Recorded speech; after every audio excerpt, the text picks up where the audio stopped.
The genocide against the Tutsi took 1 million lives, 1/7 of the entire population. 2 million are believed to have participated in that crime. That is 2/7 of the population. Millions more returned home from a long exile, as another wave fled to neighbouring countries.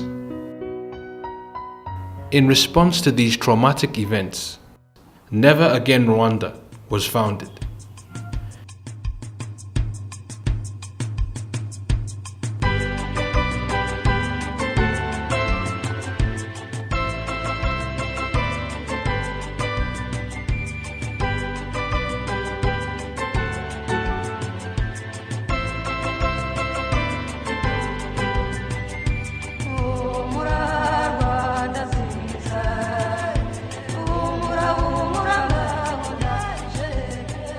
And when we started, we never knew that we are starting an organization. And that was during our days at the National University of Rwanda.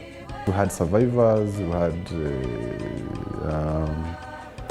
students who had come from the diaspora, we had those who were relatives to the perpetrators. So it was a mixture. During that time at the university, people never used to discuss about politics or even history.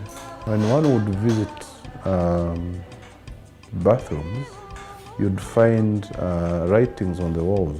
That gave us a hint that there is something that needs to be done.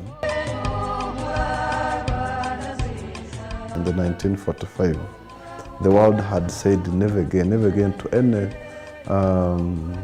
human destruction. By then, almost 50 years down the road, the genocide against the Tutsi took place. So we thought, to make never again a reality, we need to empower young people who are conscious about conflict, who are conscious about building peace, and who can be able to walk the talk, so as to create a platform where young people will discuss about the past, what they went through, and what the future holds for them. We started organizing some informal discussions with our peers. But as time went on, we decided to open up and visit the neighboring high schools, and we started organizing debates, because we thought debates promote critical thinking, but also creates tolerance.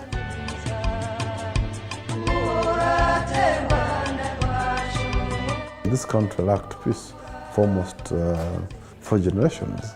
So in order to make sure that we build a peaceful society, we thought it is essential to have a peace-building program so that we can contribute towards the social cohesion, which can lead to a peaceful society. Each and every Rwandan has had some traumatizing moments.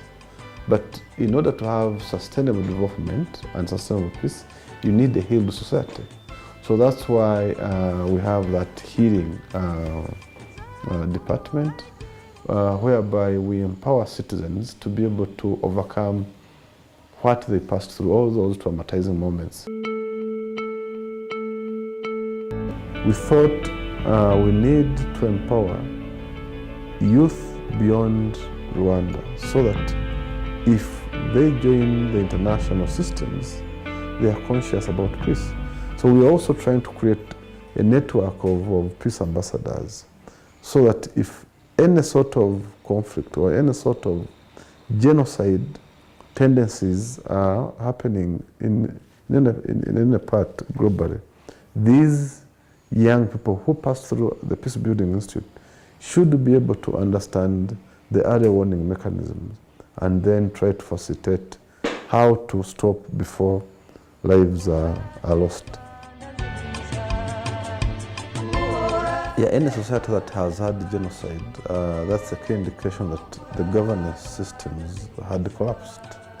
So in order to have an empowered citizenry, you need a citizen that understands how to be able to build functioning institutions.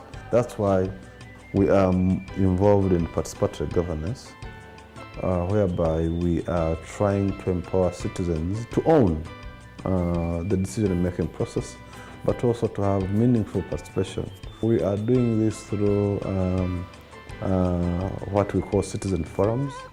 These citizen forums bring citizens together and try to identify issues affecting them in their communities, and then try to come up with solutions of how to address them, but also come up with ways how to be able to advocate through their leaders so that they can be able to address the issues that those citizens were able to identify.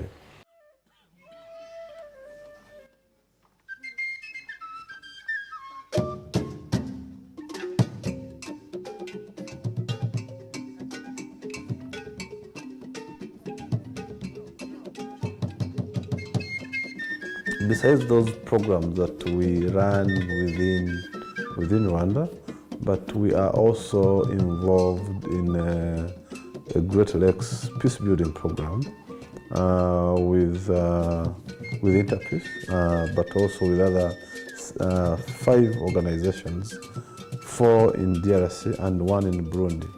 So we think that it is essential to have a regional initiative, because this country, what this country went through has spread to the neighboring countries. So it's essential that we try to join hands within the region to see if we can minimize the stereotypes, and also to make sure that we build a social cohesion in the Great Lakes region.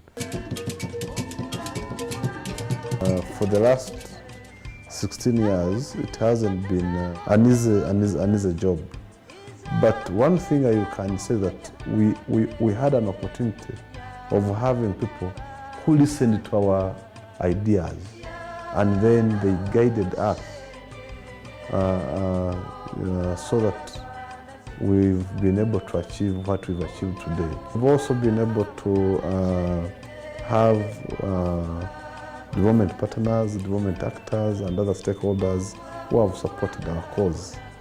And because of that, we've been able to grow and become a national organization.